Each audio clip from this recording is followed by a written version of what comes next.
ஒரு அருமையாக டேஸ்டியான சௌசௌ காய் கூட்டு சிறுபருப்பும் கடலப்பருப்பும் போட்டு செய்யலாம். வாங்க எப்படி செய்கிறேன்னு சொல்லித்தரேன். இந்த சௌசௌ காய் ரெண்டும் சேர்ந்து 1/2 கிலோ கிட்ட இருந்துச்சு. நல்லா பச்சை பச்சை பச்சைன்னு இருந்துச்சு, தண்ணியாட்டமாக. நல்ல காய் பார்க்க தான் பெருசாக இருக்குது, ஆனால் முத்தலாவெலாம் இல்லை, நல்லா பிஞ்சு காய் தான்.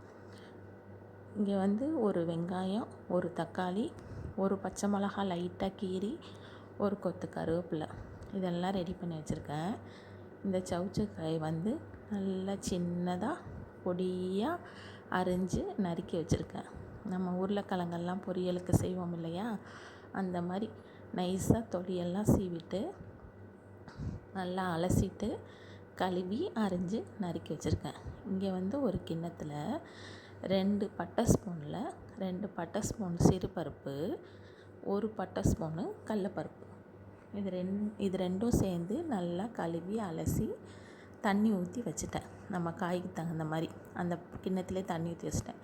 இங்கே ஒரு சின்ன குக்கர் வச்சு தேவையான அளவு எண்ணெய் ஊற்றி ஒரு சின்ன ஸ்பூனு கடுகு உளுந்த பருப்பு நல்லா பொரிய விட்டுட்டு, கடுகு உளுந்து பொரிஞ்சதுக்கப்புறம் நம்ம நறுக்கி வச்சுருக்க வெங்காயம், கருவேப்பிலை இதை போட்டு நல்லா கண்ணாடி பதம் அரை வேக்காடுக்கு வெங்காயத்தை நல்லா வதக்கிக்கலாம்.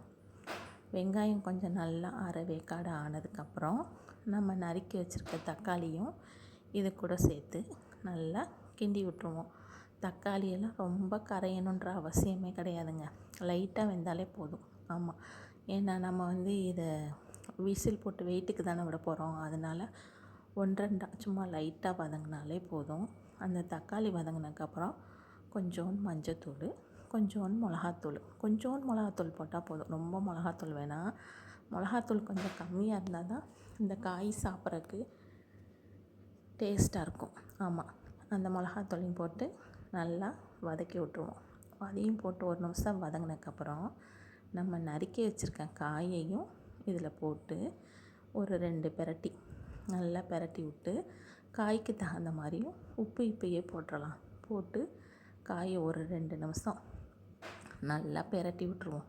பெரட்டி விட்டுட்டு நம்ம ஊற வச்சுருக்கோம்ல அந்த பருப்பு, அதை இந்த காயில் போட்டு அதையும் நல்லா கிண்டி விட்டுட்டு மூடி போட்டு விட்டுறலாம். மூடி போட்டு நான் இன்றைக்கி ஒரு 4 விசில் விட்ருக்கேங்க.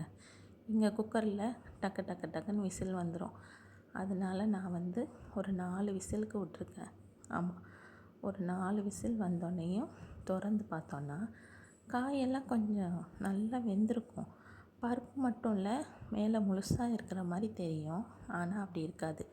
நல்லா அடுப்பை கொஞ்சம் லோ ஃப்ளேமில் போட்டு வச்சுட்டு இப்படியே நல்லா கொஞ்சம் நேரம் நல்லா ஒரு கரண்டியை போட்டு கிண்டி விட்டோன்னா காயெல்லாம் நல்லா மசிஞ்ச மாதிரி வந்துடும். ரொம்ப டேஸ்ட்டாக நல்லாயிருக்கும். இந்த காய் புளிக்குழம்புக்கு நல்லா செட் ஆகும், ரசத்துக்கும் வச்சு சாப்பிட்லாம். அதை விட பருப்பு பொடி போட்டு இந்த காய் வச்சு கொஞ்சம் நெய் விட்டு சாப்பிட்டோன்னா செம்மையாக டேஸ்ட்டாக இருந்துச்சுங்க. ட்ரை பண்ணி பாருங்களேன். இந்த காய் சாப்பிட்றதுக்கே ரொம்ப நல்லா இருந்துச்சு. பசங்க விரும்பி சாப்பிட்றாங்க.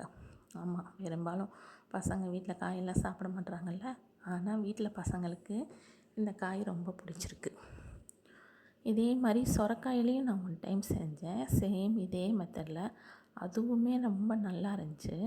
நான் இன்னொரு தடவை சொரக்காயில் செஞ்சேன்னா அந்த வீடியோவும் உங்களுக்கு போடுறேன் பாருங்கள். வீடியோ பிடிச்சிருந்தா லைக் பண்ணுங்கள், சேனலை சப்ஸ்கிரைப் பண்ணுங்கள், ஷேர் பண்ணுங்கள். இந்த வீடியோ பார்த்தவங்களுக்கு தேங்க்யூ.